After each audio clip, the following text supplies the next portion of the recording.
दिल्ली में चल रहे विश्व पुस्तक मेले में अर्जुन खटवानी जी को पुरस्कृत और सम्मानित किया गया। रवीना प्रकाशन द्वारा पुस्तक का विमोचन किया गया, मेरी कलम की शक्ति, जिसमें अर्जुन खटवानी जी की विशेष कृतियां, लेख इसमें दिए गए हैं, जिसमें बताया गया है कि शासन प्रशासन, युवा और राजनीतिक लोग जिस तरीके से उनको आईना दिखाने की बात की गई है, अगर उस तरीके से काम किया जाता तो शायद भारत की दिशा और दशा कुछ और ही होती। यहाँ पर मौजूद रहे महेंद्र दमानी जी, जो कि हूबहू अमिताभ बच्चन के शक्ल उनमें दिखाई देती है और उन्होंने उनका साथ दिया। उनका कहना क्या है, उनका मानना क्या है कि किस प्रकार से ये आईना दिखाओ जो पुस्तक है वो किस तरीके से प्रेरणादायक है। पढ़ने के लिए आप रवीना प्रकाशन द्वारा इनसे ले सकते हैं और साथ ही साथ अमेजॉन पर भी आप प्राप्त कर सकते हैं। आईना दिखाओ पुस्तक में अर्जुन खटवानी साहब ने युवा, शासन प्रशासन और राजनीतिक लोगों को एक आईना दिखाने की कोशिश की है और साथ ही साथ उन्हें जिस प्रशस्ति पत्र से जो सम्मानित करने का काम रवीना प्रकाशन ने किया वो भी काबिल तारीफ है। लगातार अर्जुन खटवानी साहब कई पुस्तकें लिख चुके हैं, राजनीतिक भी रहे हैं और अपना जो अनुभव उन्होंने शेयर किया है वो काबिल तारीफ है। रवीना प्रकाशन द्वारा ये प्रकाशित की गई पुस्तक संग्रहित करने के साथ साथ अर्जुन खटवानी जी को प्रशस्ति पत्र और अवार्ड से सम्मानित किया गया है। और क्या कुछ कहना उनके साथियों का, आइए जानने की कोशिश करते हैं। सर, आज सबसे पहले अपना परिचय बता दीजिए और किस पुस्तक का आपके द्वारा और आपके साथियों के द्वारा विमोचन हुआ, जरा उसके बारे में विस्तार। चंद्रहास हूँ, रवीना प्रकाशन संचालक हूँ। ये हमारे मिस्टर अर्जुन खटवानी हैं, उन्होंने साझा संकलन में किताब के लिए रचनाएँ हमने मंगाई थी, जो कि ज्वलंत मुद्दे पर रचनाएँ प्रकाशित भेजी है, जो कि छोटी छोटी प्रेरक रचनाएँ हैं, पूरी तरह से जो है सो लोगों को प्रेरित करती है। 2-4 लाइन की रचनाएँ ही हैं लेकिन लोगों को प्रेरित करती है। आज के ज्वलंत मुद्दे को ये टच करते हैं, उसी हिसाब से लिखते हैं। काफ़ी मतलब इम्प्रेसिव लोगों के जीवन को प्रेरणा देने वाले आज के समसामयिक घटनाओं को लेते हुए ये रचना। पुस्तक में से कुछ 2-4 लाइनें जो आपको याद हैं, जरा विस्तार से बताइए। एक मिनट दीजिए, मेरा कौन पढ़ जैसे इन्होंने लिखा है जी।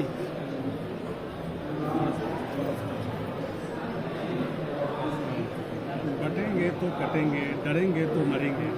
बात करते हैं यहाँ सभी हिंदू और हिंदुस्तान की, करता क्यों नहीं बात मेरे मेवाड़ के आन बान की और शान की। शक्ति, भक्ति और शौर्य की धारा, गढ़ चित्तौड़ के त्याग, तपस्या और बलिदान की। है बहुत दुखद बात दुर्ग पर हो रहे अवैध निर्माण की। है उसमें भी बड़ी बात यह कि सोए हैं यहाँ सभी जनप्रतिनिधि और प्रशासन और सरकार भी, जबकि बचाया था इन विरासतों को हमारे पुरखों ने, खाकर रोटियाँ घास और खाकर रोटियों घास की। जागो जागो हे मेरे मेवाड़ वासियों, जागो जागो हे मेरे मेवाड़ वासियों, जागो और बात करो आँख तरेर कर इन जनप्रतिनिधियों और सरकारों की दुर्ग पर हो रहे अवैध निर्माण की, दुर्ग पर हो रहे अवैध निर्माण की। आपकी जो पुस्तक लिखी गई है मेरी कलम से, तो क्या उसमें विशेषताएँ क्या हैं, किनको वो अपनी ओर ज़्यादा आकर्षित करेगी, बड़े बुजुर्ग या महिलाएं? इसमें हमने 10 विशिष्ट लेखकों को शामिल करी है। अच्छा। जिसमें हमारे एक बहुत ही प्रसिद्ध लेखक हैं डॉक्टर पवित्र कुमार, जिन्होंने 1600 किताबें की रचना कर चुके हैं अभी तक, जिसमें लगभग 100 किताब पब्लिश कर चुके हैं अपनी तरफ से। रवीना प्रकाशन ने लगभग 100 किताब पब्लिश करी है, तो वो खुद थोड़ी सी बात बताएंगे। ये डॉक्टर पवित्र सर क्या कहेंगे जिस तरीके से आज पुस्तक का विमोचन किया गया और आप भी उसके सहयोगी बताए गए हैं? हाँ, अपना परिचय के साथ सही बातें बताएं। हाँ, ये पुस्तक मेला हर साल लगता है। 2 साल से मैं यहाँ पे आ रहा हूँ, पहले भी आया था। और इस विश्व पुस्तक मेले में हम देखते हैं कि बड़े बड़े लेखक हैं, सबकी किताबें यहाँ पब्लिश होती हैं। हमारे यहाँ अर्जुन खटवानी जी की जो किताब है साझा संकलन में उनकी रचना निकली है और वो सामाजिक सरोकारों को लेके, राजनीतिक मूल्यों को लेके वो लिखते हैं बड़ा अच्छा। और अभी इतनी उम्र में भी उनके अंदर ऊर्जा है लिखने की, ये देख के बड़ी खुशी होती है। और उनकी रचनाएं नए नवयुवकों को बहुत प्रेरित करेंगी, ऐसा मुझे विश्वास है। क्योंकि आज राजनीति और धर्म में बहुत सारी भ्रष्टता आ गई है, तो इनकी रचनाओं में हमें सत्य देखने को मिलता है, सामाजिक सरोकार देखने को मिलते हैं, कुछ मूल्य हैं वो ये बताते हैं। तो इस तरह से अर्जुन खटवानी जी एक मजे हुए आप कहेंगे लेखक हैं। उम्र के साथ साथ अनुभव बढ़ता है तो उनके जीवन का अनुभव है जो शब्दों में हमें दिखाई देता है। इस साझा संकलन मेरी कलम की शक्ति में उनकी रचना है और हमें बड़ी खुशी है कि हम जो लेखकों का एक समाज परिवार है और उसके साथ जुड़े हैं। हमें बड़ा गौरव होता है अर्जुन खटवानी जी को साथ लेके, उनको देख करके। आज मेरे तो प्रथम दर्शन ही उनकी मैंने किए हैं पहली बार ही, और उनको ये अवार्ड रवीना प्रकाशन ने दिया है इस वर्ष का 2025 का लेखक के रूप में उन्हें सम्मानित किया है। और उनके साथ ही हमारे जूनियर अमिताभ बच्चन जी आए हैं और उनको देख के बड़ी खुशी हो रही है क्योंकि ये इस समय इस चीज़ की ज़रूरत है। जो रचनाएं वो लिखते हैं अर्जुन खटवानी जी, आज के संदर्भ में उसकी आवश्यकता है। सामाजिक सरोकारों के लेके, परंपरा नीतियों को लेके, जो घोटाले हैं राजनीति में, जो भ्रष्टता है धर्म के क्षेत्र में, उनका वो पर्दाफाश करते हैं अपनी रचनाओं में। और इसी तरह से आईना की एक किताब उन्होंने लिखी है, आईना दिखाओ नाम से। तो उसमें उन्होंने छोटी छोटी एक सूक्तियाँ, एक सुविचार की तरह उन्होंने छंद उसमें पिरोए हैं। तो मेरा निवेदन है कि आप इनकी रचनाओं को पढ़ें।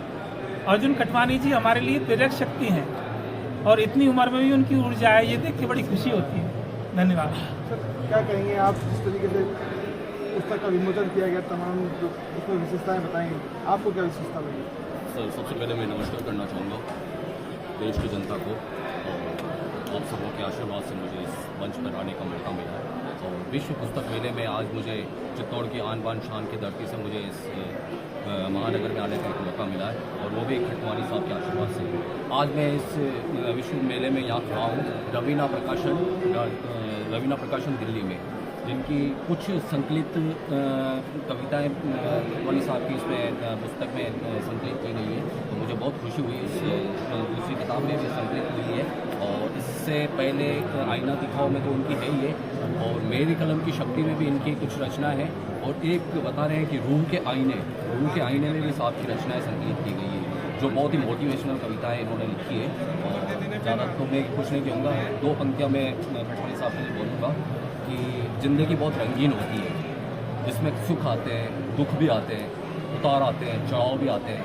तो मनुष्य को कभी हार नहीं माननी चाहिए। और ऐसी मोटिवेशनल पंक्तियाँ जो उन्होंने लिखी है वो बहुत प्रेरणादायक है। मैं बस इतने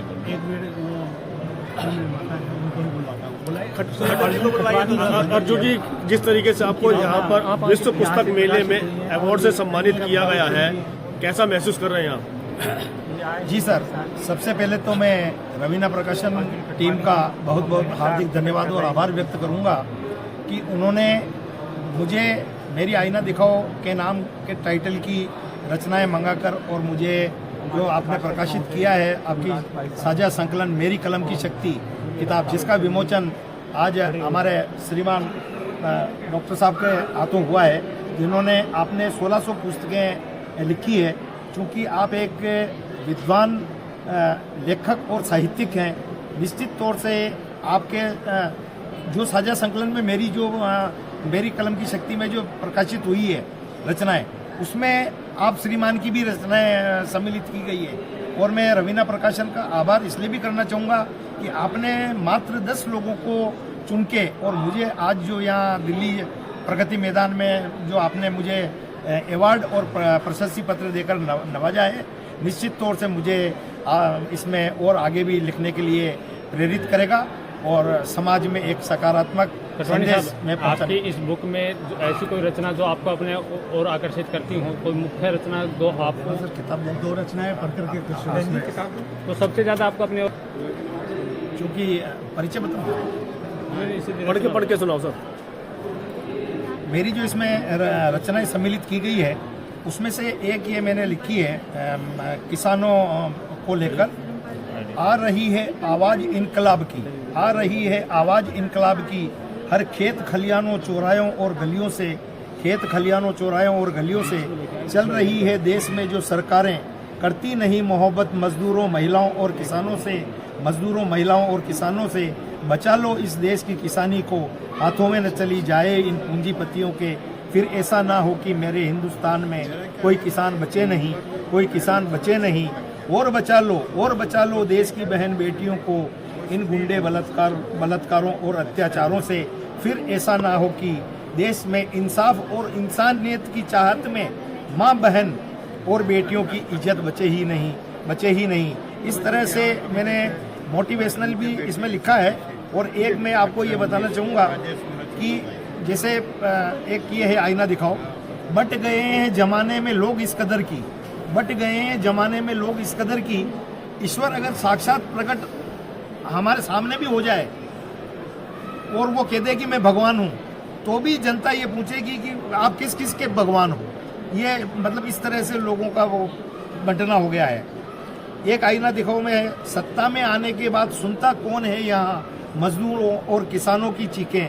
सत्ता में आने के बाद सुनता कौन है यहाँ मजदूरों और किसानों की चीखें और सिसकियाँ। वैसे ही चिरागों के जलने के बाद जैसे बुझा जाती है माचिस की तीलियाँ। इस तरह की मोटिवेशनल मैंने रचनाएं भेजी है। मैं पुनः एक बार रवीना प्रकाशन का बहुत बहुत धन्यवाद और आभार व्यक्त करूंगा मुझे अवार्ड और प्रशस्ति पत्र देने के लिए। बहुत बहुत धन्यवाद।